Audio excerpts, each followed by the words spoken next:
People who indulge themselves in revisionist fantasies say that the economy was flat on its back during the latter part of the Trump administration, but in fact that is not true. It was a strong economy, and it emerged from coronavirus strong because it went into it strong. The other thing that I just have to ask you about, the ranking member brought up that the cost of Medicare for a 10-year window has reduced greater than expected. And of course, he attributes it to the Affordable Care Act. What is that time window that we're talking about? From when to when is that period of time where Medicare spending has been lower than what you expected? Okay, yeah. So it's since 2010 we have had a lower growth rate of Medicare than the CBO had expected, and in our projections now we have Medicare growth a bit higher than that, but still lower than it was in the preceding decade before 2010. Well, just as an observation, of course, the Affordable Care Act was passed in 2010, but the implementation was several years subsequent to that.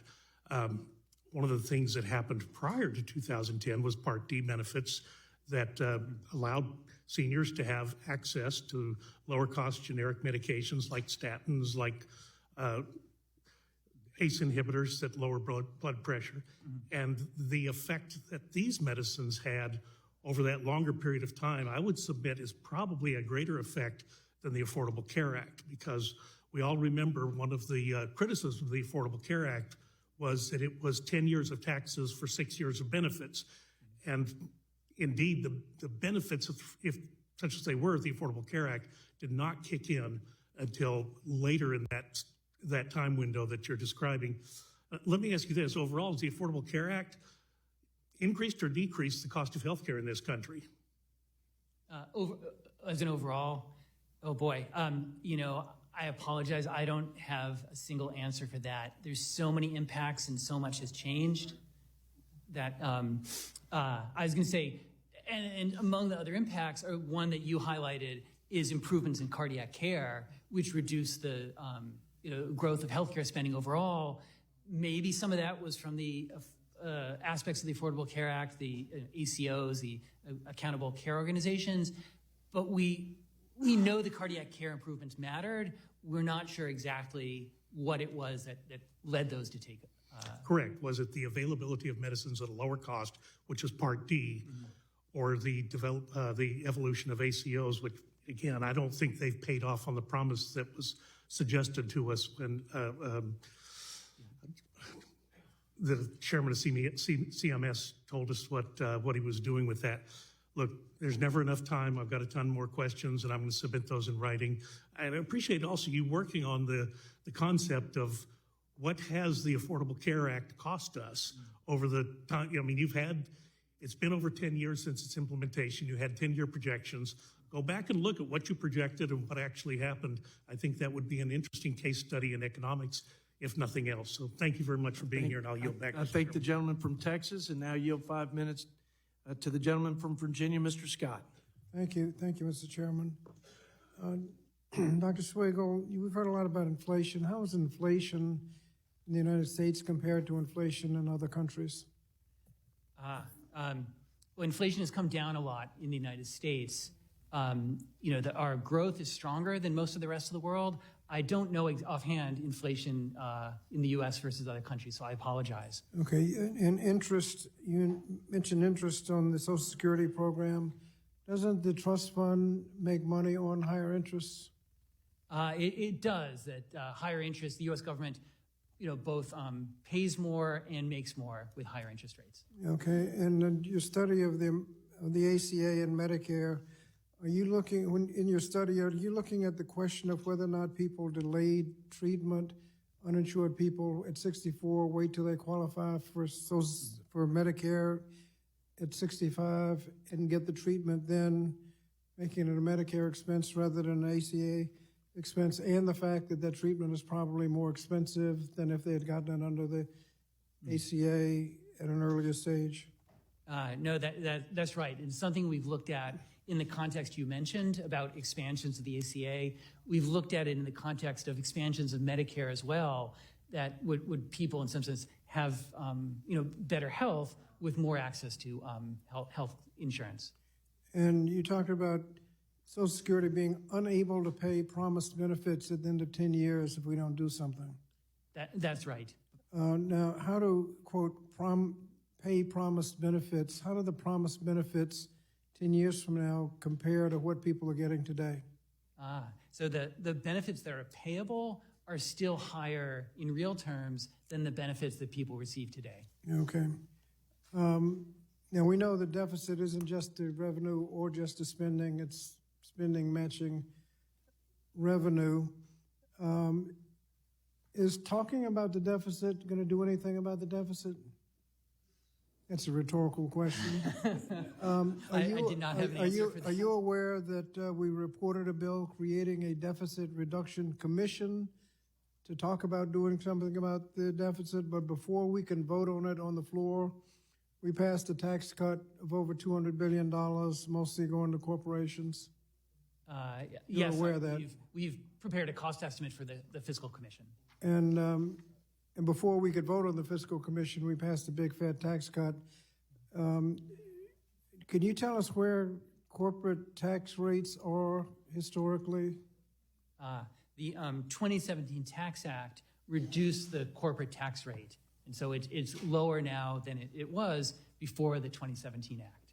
And where historically, you go back 20, 30, 50 years, tax rates for corporations, where are they? They're if I remember right, is in the mid-20s, whereas now the average tax rate on corporations is lower than that. Say again, I apologize that I don't have 1920s? offhand, but the tax rate before the 2017 Act, if I remember right, was around 25% or higher. No, the rate was about 45%. Was it 35?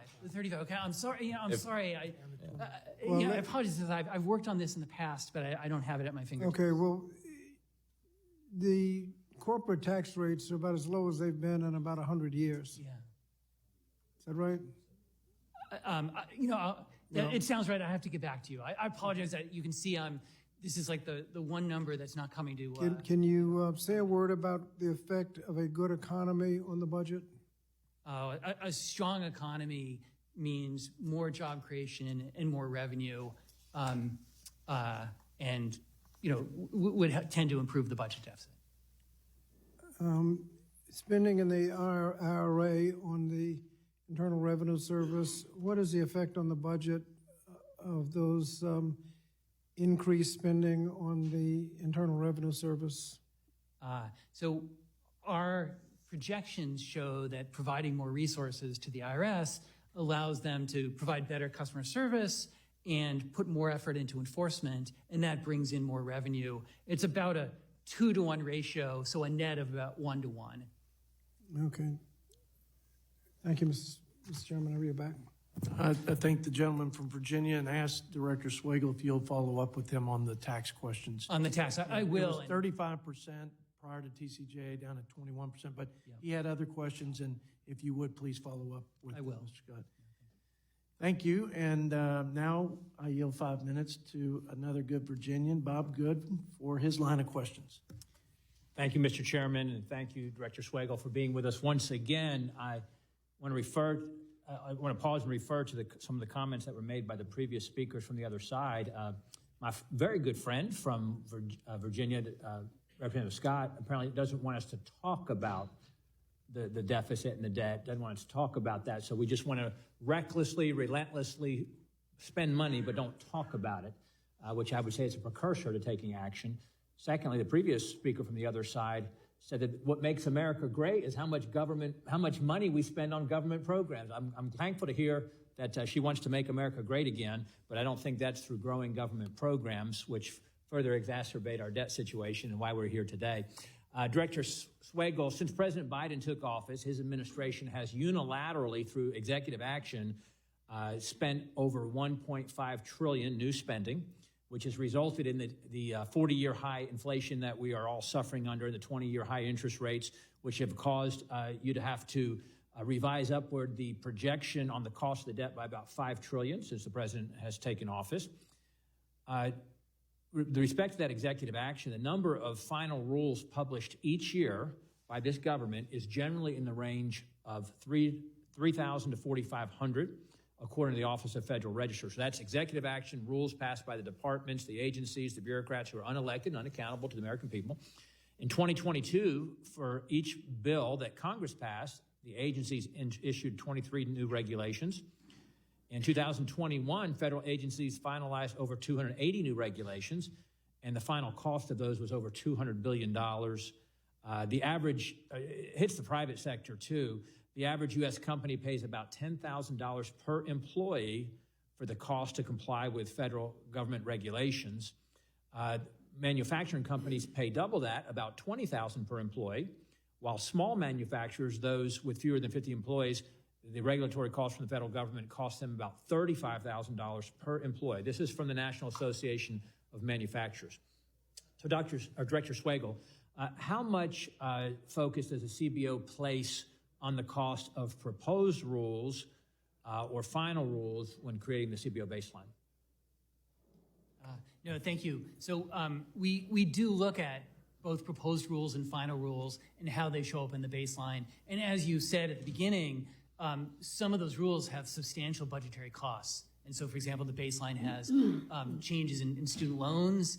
And as another example, a proposed rule from the EPA on tailpipe emissions that has a very large fiscal impact. So President Biden's original proposed student loan transfer scheme was estimated to cost about $400 billion. In the pipeline now, with what he's trying to do as he tries to continue to subvert the will of Congress and, frankly, the ruling of the Supreme Court, how much has he got in the pipeline now with the costs projected from the student loan transfers that he's trying to do now? Is he trying to transfer that debt to taxpayers who didn't incur it? That's right. So after his debt cancellation was undone by the Supreme Court, the administration... Pardon me, not debt cancellation. The debt was debt paid forgiveness. by somebody. Not forgiveness, transfer. Transfer. Transferring it to whom? Who was that debt being transferred to? Well, Where was it going? To future generations. Thank you. That's Other where the people. deficit goes. Other people who didn't incur it. But go ahead. I'm sorry. I That's understand. important to clarify. Okay. No, I appreciate that. And he put in place the SAVE rule, so it's an income-driven repayment, and we've evaluated the fiscal impact of undoing that regulation, and that's that's more than $100 billion. Yeah, I think 125-ish was what we talked about in our education committee visit that we had recently. Would you say that implementing a regulatory budget would allow you to better project future costs by having a better sense of all the federal spending? Would a regulatory budget help? It could provide us more information. The CBO evaluates some rules and regulations. We're not set up to evaluate every rule and regulation, so that'd be something I need to talk to the committee about. How we'd go about doing that. Would it be feasible for CBO to publish sort of a master list with the baseline covering the budgetary impact of all the executive actions that meet maybe a certain threshold? It's feasible in principle. It's probably not with our current staff and our the current size of the agency. The practice is harder than the principle, I understand. Well, I do have a bill, the Article 1 Regulatory Budget Act, which would require a regulatory budget detailing the regulatory costs similar to the annual budget for taxes and for government spending, and certainly would like to see that come to fruition, that bill. But thank you, Mr. Chairman. I yield back. I thank the gentleman from Virginia, and I appreciate your mentioning of the regulatory budget. I hope we can debate your bill here, maybe even mark it up, and thank you for your leadership on that. Now, we yield 5 minutes to my friend from Texas, Mr. Lloyd Doggett. Thank you, Mr. Chairman, and thank you, Director. I appreciate very much the commitment of CBO to accuracy and transparency and to defending your estimates and your work despite some very serious partisan challenges this year.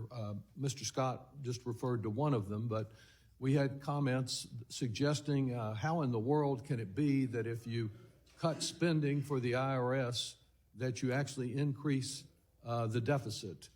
In fact, the first piece of legislation out this year, I believe the estimate was $114 billion added to the deficit by the first bill that the Republicans passed. Can you just explain in short, how can it be that cutting spending, which they want to do for the IRS and they keep coming back to it to protect tax cheats, how can that result in more deficit?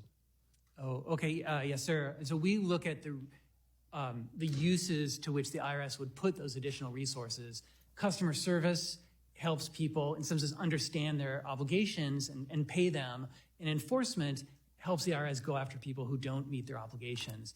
And those have a return. And that's the analysis we do in coming up with the 2-to-1 ratio that I mentioned to Mr. Scott. Thank you very much. And of course, we have people on this committee all the time that are saying, oh, with reference to the budget deficit and the national debt, we don't have a revenue problem, we just have a spending problem. And therefore, they have proposed to, for example, zero out the work-study program that allows many students to work and study at the same time.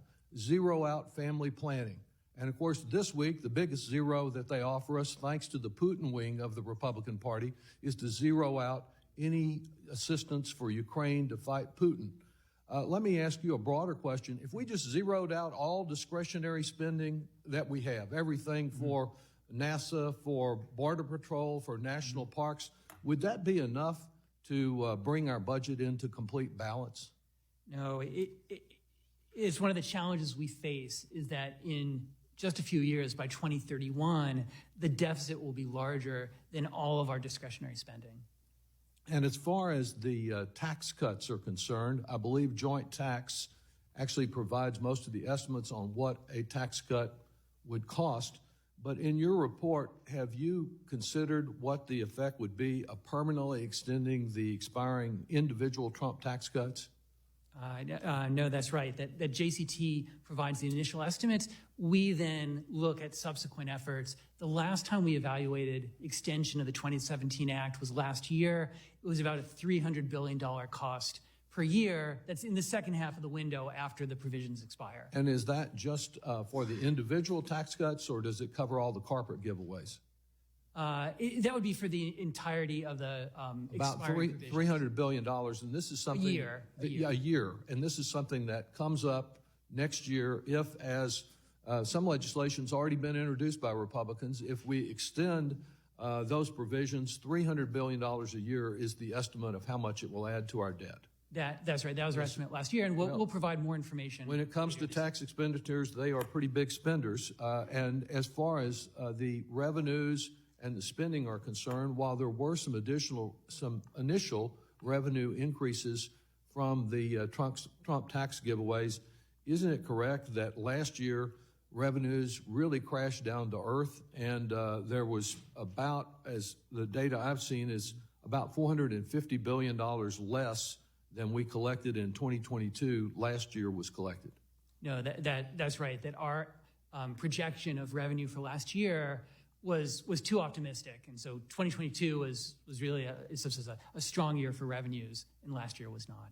And one of the other complaints that some have had about the budget deficit is that we added to it with the new climate law, and that in fact the estimates of the cost of that climate law have been very low. I think there was one report out this past week from Rhodium Group that they might be as much as twice as much. Some of the people that would defend subsidies to the oil and gas industry, to the coal industry, to their death, are those who are complaining the loudest about the fact that we use tax credits to encourage people to go green, to reduce the greenhouse gas emissions. Does there appear to be a significant increase in the cost of these provisions? Yes, that working with JCT, we project an increase in the cost.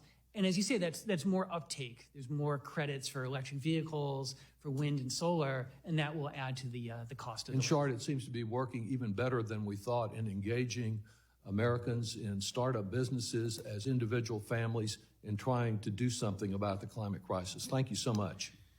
Thank the gentleman from Texas, and now yield to the pride of West Point, Georgia, for 5 minutes, Drew Ferguson. Thank you, Mr. Chairman. First of all, I'd like to enter into the record without objection a letter from R Street that looks at the Budget Committee's concerns about fiscal unsustainable outlook for the country. Without objection, so ordered. Thank you.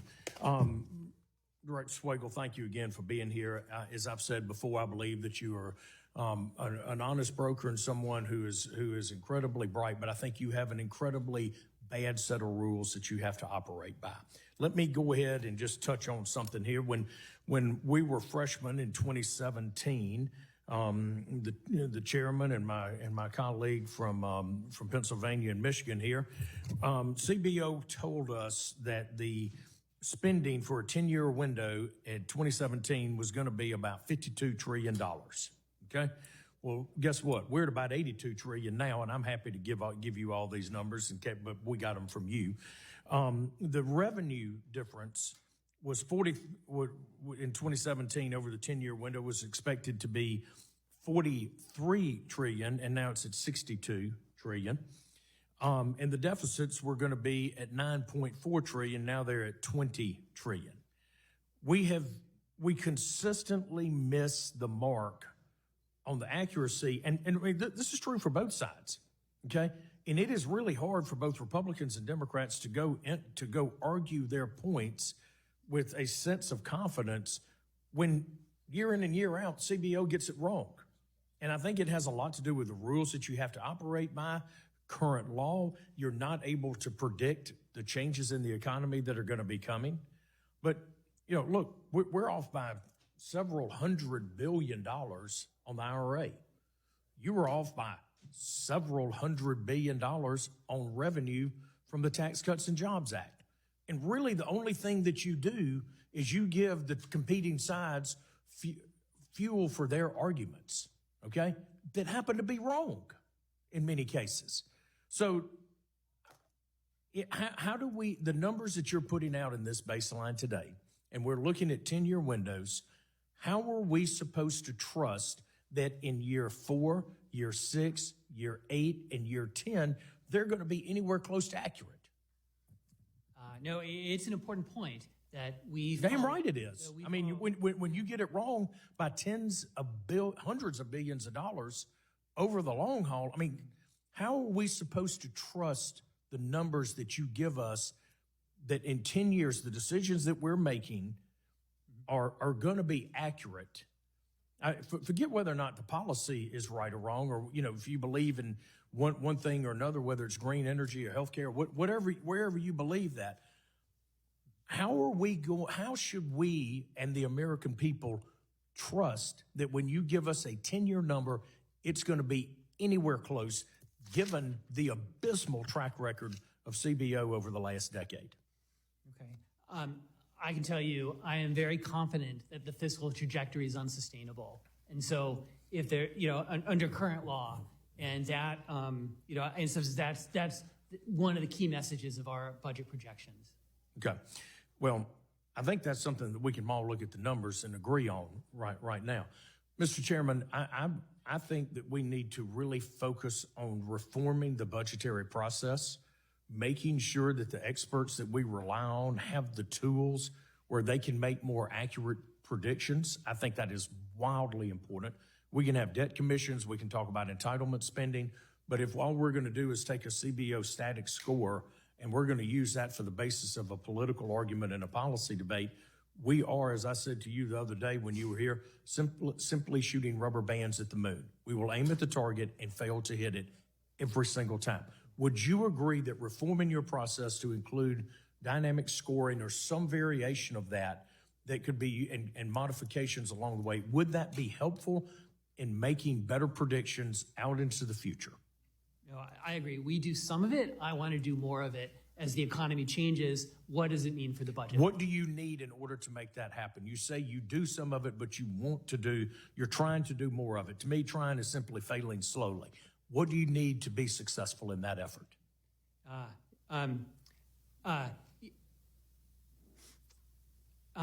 Sorry, I hate to come before the committee and say, give me more people, give me more money, but that's the answer I'm telling you. You can do more dynamic scoring if you have more people and more money. Yeah, the agency has been shrinking since... And so you're going to tell me, Mr. Chairman, if I could have just a few more seconds, you're going to tell me even when you had more people and more money and you were getting it wrong a decade ago, it doesn't seem to be the answer here. Do you need different rules? Or can you do it with the exact same rules that you have now? Or are you thinking about technology? Or are you using AI? Excuse me. No, thank you. Yeah, no, I mean, the rules of the House, the current House rules direct us to do dynamic analysis for major legislation, and we will absolutely do that. The gentleman's time's expired.